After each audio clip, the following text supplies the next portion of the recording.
Bon, il faut que je vous raconte comment j'ai échappé à une noyade, perdu tout mon matos en infiltrant un navire de guerre qui a finalement pris feu. Ouais, c'est costaud là. C'était un des urbex les plus compliqués à faire, les plus risqués aussi. On parle quand même d'un navire de guerre soviétique échoué en Chine. C'est un spot peu recommandé car il y a peu de vidéastes qui arrivent à l'atteindre. Enfin ça, jusqu'à aujourd'hui. C'est un véritable navire fantôme que j'ai filmé au prix de mon exploration la plus périlleuse, littéralement. Car on s'est infiltré en plein chantier. On est parti à la nage en toute discrétion de nuit. Et tout ça juste avant un énorme accident qui a littéralement explosé le navire de guerre. À ce jour, je suis le dernier explorateur de ce navire. Je vous raconte tout ça. Bon, sur les urbex, c'est vrai que je suis toujours un peu freestyle, c'est ce qui fait la beauté du truc. Mais il faut savoir que je ne le suis pas du tout sur la gestion de mes projets pro. Et pour ça, je peux remercier le sponsor de la vidéo, Odoo. Fini les factures perdues, les oublis de paiement et les complications de gestion. Vous avez le contrôle et une visibilité sur tout avec Odoo. Attention, c'est super important, la première application est gratuite à vie, avec hébergement et support inclus via le lien dans la description. Alors foncez, passez pas à côté. Odoo, c'est une plateforme de gestion tout en un pour les entrepreneurs. Il propose un éventail d'outils pour toutes les étapes de votre business, la gestion de projet, l'inventaire, la comptabilité, la RH, la création de sites web. Ça s'arrête jamais en fait. Et une des choses les plus importantes, la facturation. Ici, l'application de facturation d'Odoo rend tout super simple et efficace. Vous pouvez créer vos factures en quelques clics, personnaliser leur mise en page, ajouter votre numéro de TVA et envoyer tout ça directement par email. Vous avez ensuite le suivi de paiement ou les rappels. Ce qui est top, c'est que chaque application peut être utilisée seule, mais aussi reliée aux autres pour une solution complète et personnalisée. C'est un énorme coup de pouce pour les entrepreneurs qui veulent démarrer sans exploser leur budget. C'est en description, foncez. On passe maintenant à l'infiltration. Ok, il faut que je vous donne un petit peu de contexte. On va parler Minsk, une série de porte-avions hybrides soviétiques conçu pour combiner des capacités de combat aérien et d'attaque en mer. Son rôle, c'était de défendre les flottes soviétiques contre les groupes aéronavals ennemis et fournir un soutien aérien pour les opérations en mer. Après de nombreux combats en Afghanistan, dans la mer Noire et encore d'autres conflits, il a été désarmé en 1993, un an avant ma naissance, et juste après la chute de l'Union soviétique. On est ici sur un vrai symbole de l'ancien monde, de la guerre froide, pour beaucoup une légende mythique de cette époque. Mais une fois les combats terminés, l'Union soviétique effondrée, tous les porte-avions ont été démantelés, sauf lui, c'est le dernier. Vous l'avez peut-être suivi sur la chaîne, j'étais en tournage en Chine pendant plusieurs semaines, il y a eu plusieurs vidéos, il y en a encore d'autres. Vous avez pu voir la contrefaçon de Paris, c'était assez insolite et unique. On a fait aussi un des plus grands parcs d'attractions abandonnés au monde, un autre urbex. J'étais de passage à Shanghai, alors je me suis dit...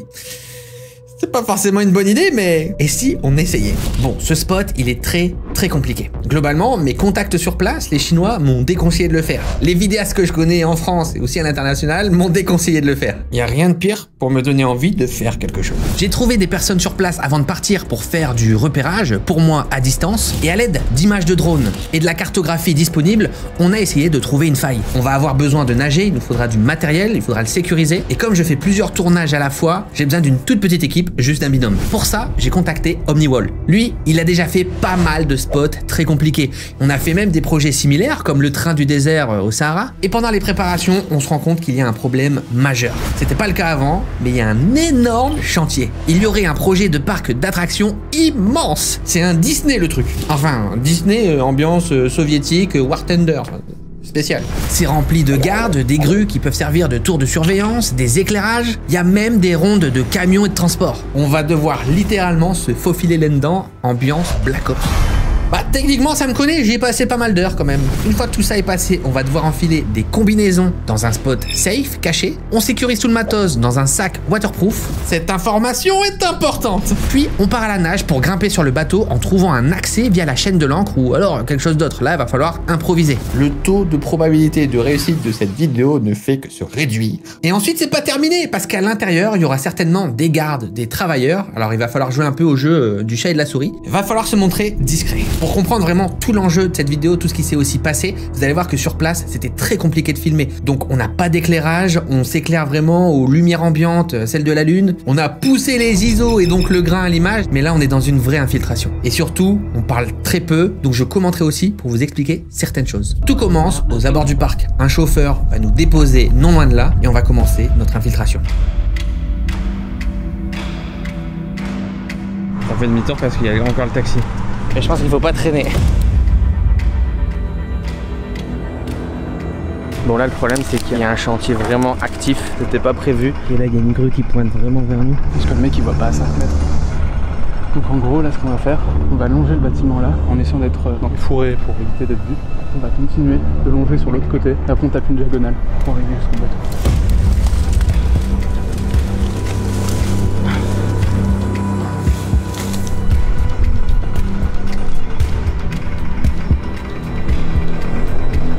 Bon, clairement, malgré notre préparation, c'était pas du tout prévu, mais il y a vraiment trop de mouvement. Là il y a vraiment beaucoup de camions, il va vraiment falloir qu'on soit discret. C'est un truc de fou. Là on va avoir 3-5 minutes max pour traverser. Là c'est bon.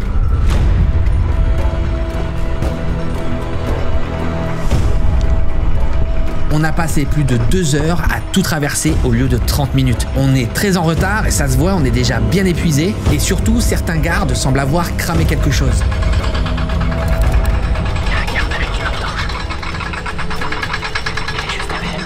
On va devoir être encore plus discret, plus rapide, et on s'aventure dans une zone complètement découverte. Là, pas le choix, on s'allonge dans la terre pour se cacher, et on attend le bon timing.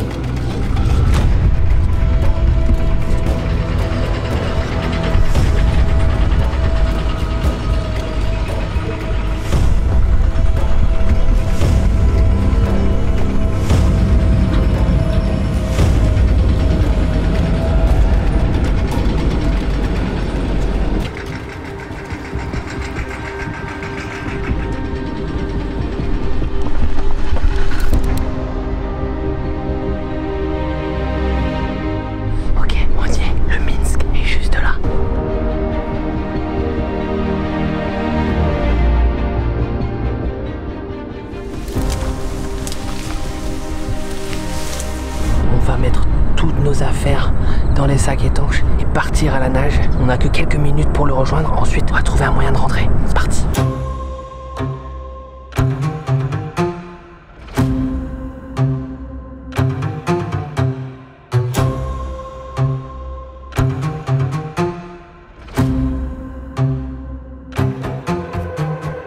Bon, c'est à ce moment-là où je vais faire une grave erreur. Comme je vous l'ai dit au début, on va devoir partir à la nage et on a quand même plusieurs dizaines de minutes de nage. On est très lourd, on a beaucoup de matériel, on est aussi un peu épuisé et normalement, on devait laisser le surplus d'affaires au large, quelque part caché sur terre. Mais je vais faire le choix de tout prendre avec moi. Je suis plutôt inquiet de la présence des gardes, j'ai aucune information sur ça, mais je veux pas prendre le risque qu'ils passent par là et embarquent toutes mes affaires. Ajoutez à ça le stress, la fatigue, je mets tout dans mon sac waterproof qui se referme, mais le problème c'est qu'il est vraiment plein à ras-bord. Je le ferme bien et on part à l'assaut du navire.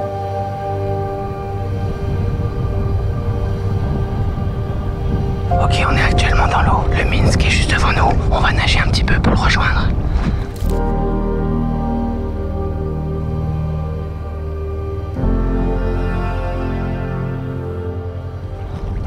Il est immense, vraiment.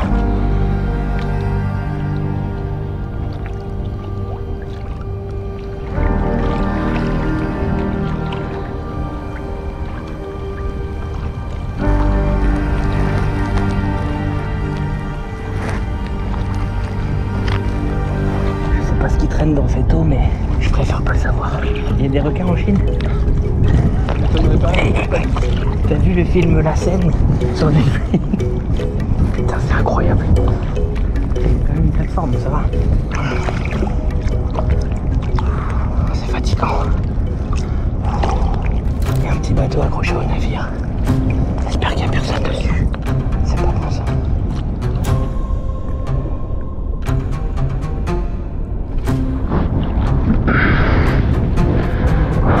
Ok, là je commence à avoir un gros problème. Si d'un seul coup je dis plus rien et que je reprends mon souffle, c'est tout simplement parce que je comprends que je suis en train de me noyer. C'est assez bizarre à décrire, mais mon sac devient extrêmement lourd et je sens que j'ai plus d'énergie. En fait, le sac commence à me tirer vers le fond et je le porte vraiment de toutes mes forces. Et d'un coup d'œil, je vois directement le truc. Le sac c'est ouvert. Catastrophe. Un sac de 40 litres, déjà très lourd, qui est désormais en plus rempli d'eau. Je suis vraiment au beau milieu du lagon. Je peux pas faire demi-tour et j'ai pas envie d'abandonner si proche du but. Ajoutez à ça que je ne peux pas faire de bruit. Je peux pas appeler véritablement mon collègue. Les gardes sont pas loin. Donc là, je suis vraiment seul et vraiment, c'est pour ça que je ne parle plus. Il y a plus de mouvement. Je me concentre pour pas faire d'erreur parce que là, c'est soit vraiment je me noie littéralement avec mon sac ou soit en fait je le lâche et je perds tout mon matos. Les deux choix sont pas top. Et c'est assez bizarre. Je suis vraiment là dans une concentration extrême mais aussi quand même de gestion de stress. À tout moment, je peux vraiment faire n'importe quoi, paniquer et là commencer à être dans une position hyper délicate où je me noie littéralement. Et il y a une chose vraiment qui m'a sauvé, c'est la combinaison. En fait, la combinaison, elle était tellement lourde aussi, tellement grosse qu'elle m'a aidé à flotter. Vraiment sans ça, je vous assure, je perdais le sac. Ça, c'est sûr. Avec le peu de jus qui me reste, je me dis que c'est possible. Je vais tout tenter pour sauver le matériel et continuer la vidéo. Donc, je vais aller nager vers le bateau en essayant d'appeler mon collègue. Donc là, je porte vraiment, mais de toutes mes forces, le sac. Et à la toute fin, quand vraiment je vais lâcher le sac, j'arrive à trouver une accroche et le peu de jus qui me reste, je soulève le sac. Mais vraiment, je vous jure, je suis au bout de ma vie. Je crois que j'ai jamais autant galéré physiquement à juste faire un aussi petit truc. Allez, c'est courage.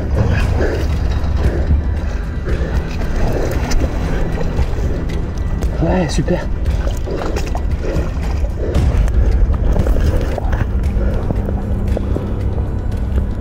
On a checké aussi ton sac là. J'ai vu le sac complètement ouvert, rempli d'eau. Je sais que le matos, il est mort. Et surtout, là, j'ai plus trop le moral et j'ai plus d'énergie. C'est chaud. Le matos est mort là. T'avais quoi dedans? Objectif. Attends, on va checker. Il y a à peu près 6000 € de matos. Différents objectifs, les lumières. Ça résiste à l'eau ça ou pas? Si tu les sèches normalement, ouais. Le micro pour le son. Ah, c'est compliqué là.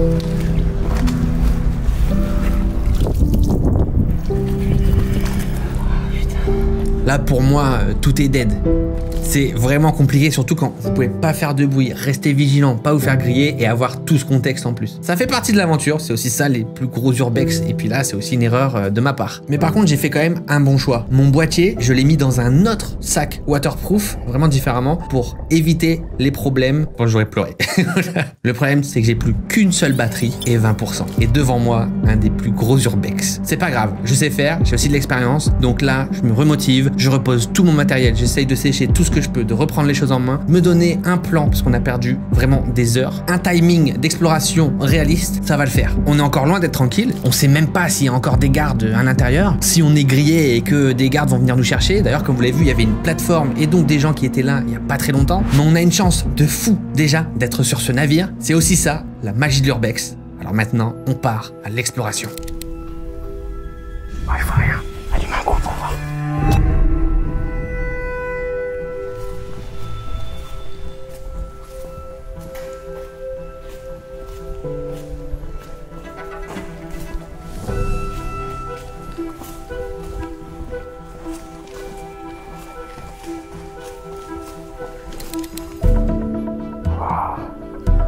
Ok, là, on est devant le MiG, la véritable avion de chasse soviétique. Ça fait un petit moment qu'il est là.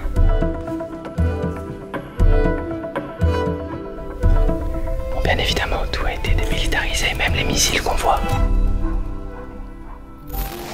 Le MiG-23, c'est un avion de chasse supersonique, vestige de l'ère soviétique, un trésor de l'urbex. Moteur puissant, aile à géométrie variable, il a servi dans de nombreux conflits. Bon, là, heureusement, il est démilitarisé, et être devant cet engin, ça fait vraiment quelque chose.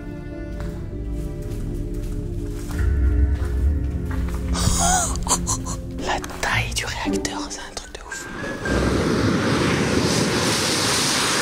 Tu vas aller dedans? Non, vas-y, je te regarde. C'est solide au moins. Ça c'est le pot d'échappement ça. Oh le bad. Oh le bad. T'as vu? J'ai eu trop peur. Ah, le coup de flip. Ok, on avance. C'est parti.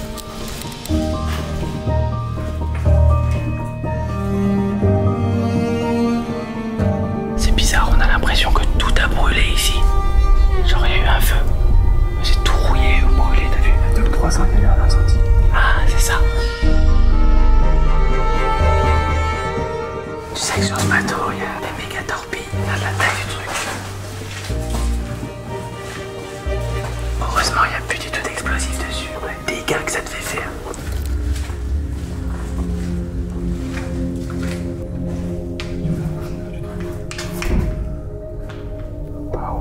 Ouais, c'est quoi? On va essayer d'aller tout en bas. Mais c'est un labyrinthe ce truc.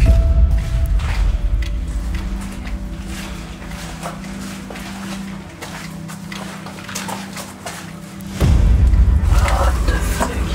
C'est quoi ce truc? Je pense que c'était le stockage des missiles.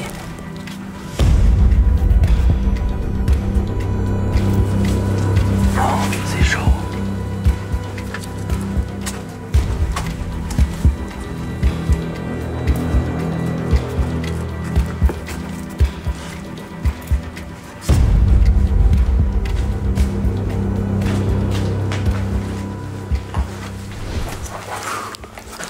Ok, là on est dans un espèce de silo. À mon avis, où il devait stocker toutes les torpilles, les missiles. C'est vraiment immense. Et c'est dans un très mauvais état ici. Le bousin. Bon là, on est vraiment dans l'ancienne partie du Minsk, celle qui a notamment servi pendant la guerre en Afghanistan. C'est la plus ancienne parce qu'elle n'a pas été rénovée. On ira voir ensuite la salle des machines au sous-sol, qui normalement est dans un très mauvais état. Et à la fin de la vidéo, on ira tout en haut, on ira sur le pont.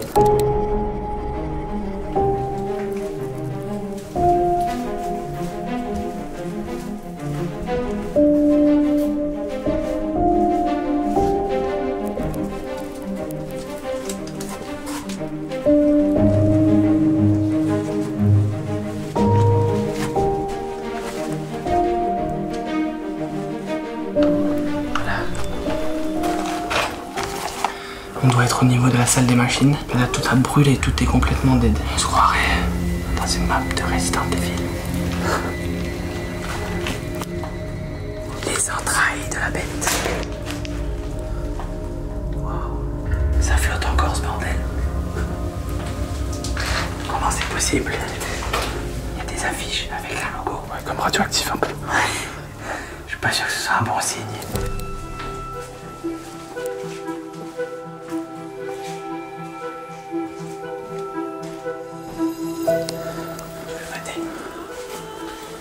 Oh putain.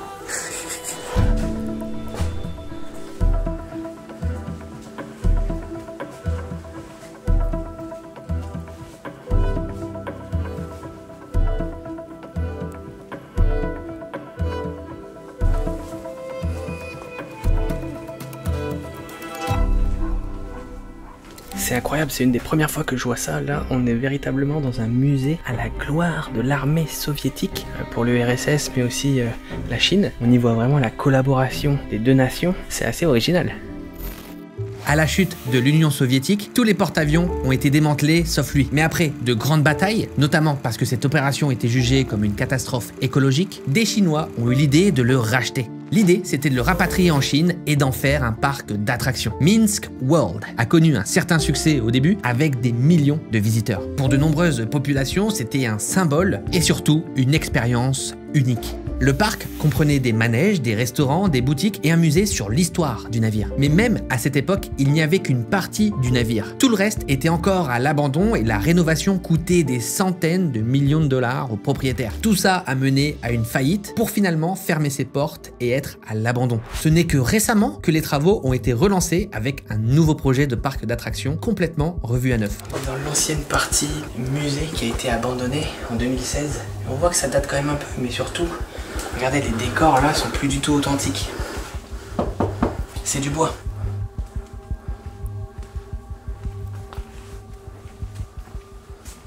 Ça c'est un prestige dans Call of Duty. Ceux qui veulent me le sortir, n'hésitez pas. Bordatoire et compagnie. Petite pause toilette. Je crois qu'on est dans le même état que le navire. Flingué. Encore pire, on va se laver. Bon, malheureusement je peux pas lire, mais je vois qu'il y a plusieurs héros soviétiques. Là on a Lénine. Ici, certainement des généraux peut-être, que je ne connais pas.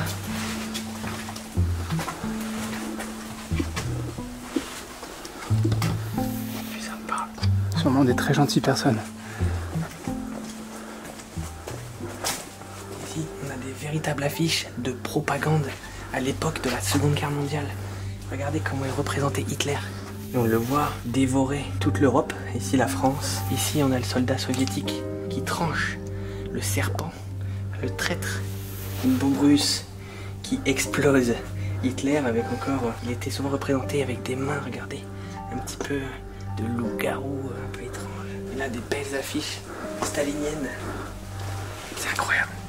C'est quelque chose qu'on a peu l'occasion de voir chez nous. Je sais pas du tout comment c'est perçu ici. On a aussi des affiches pour les femmes de l'époque, hein, pendant la guerre, qui peuvent se battre ou faire tourner l'économie, les usines.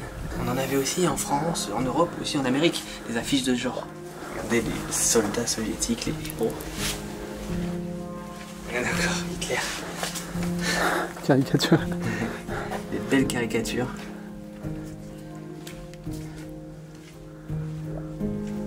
Et ici on a enfin quelque chose de plus récent, on dirait une collaboration entre la Russie et la Chine, avec des stages militaires. C'est fou.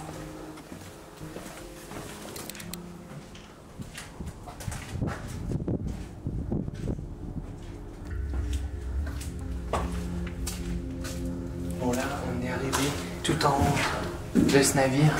Et vraiment, ici, tout a été démantelé. Il n'y a vraiment plus rien. Donc, à mon avis, à la salle de contrôle, il n'y aura pas grand-chose. On va voir ça.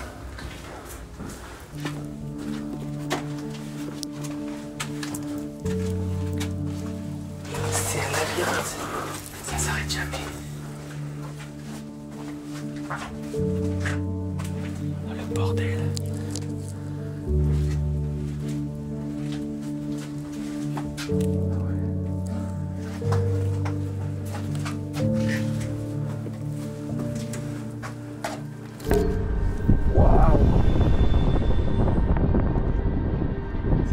Ça. On a trouvé un petit accès pour le pont. Oh, le truc de malade. Regardez ça. On y est, putain. Je n'y croyais plus. Il est tellement big. Avec un peu de chance, on aura peut-être une porte pour atteindre le poste de contrôle.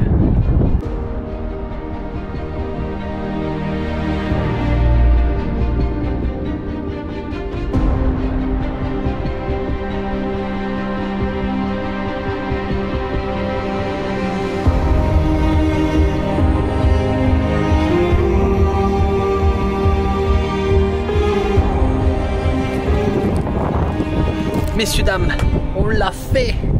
On est sur le ponton. C'était vraiment pas facile. Mais c'est fait. Ouais, l'un des trucs les plus difficiles, très honnêtement, que j'ai pu faire pour ma part en tout cas. Ah ouais, franchement, je pensais pas qu'on allait y arriver. Mais c'est fait. À la fin de mon exploration, sur mon retour en France, je commence à recevoir des messages de mes contacts en Chine, sur WeChat, l'application chinoise, pour discuter. L'information n'est pas encore parvenue en Europe, mais visiblement, le Minsk a pris feu.